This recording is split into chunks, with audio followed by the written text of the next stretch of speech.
మాజీ ప్రధాని భారతరత్న అటల్ బిహారీ వాజ్పేయి శత జయంతి సందర్భంగా రాజమహేంద్రవరంలో వేడుకలు ఘనంగా నిర్వహించారు. ముఖ్య అతిథిగా రాజమండ్రి ఎంపీ దగ్గుబాటి పురంధరేశ్వరి హాజరయ్యారు. వాజ్పేయి విగ్రహానికి పూలమాల వేసి నివాళులర్పించారు. అటల్ బిహారీ వాజ్పేయి ప్రధానిగా ఉన్నప్పుడే దేశంలో సుపరిపాలనకు పునాది పడిందని పురంధరేశ్వరి తెలిపారు. అందరికీ నమస్కారం.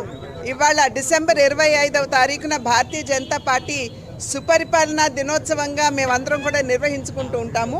ఎందుకంటే ఈరోజు అటల్ బిహారీ వాజ్పేయి గారి జన్మదినం.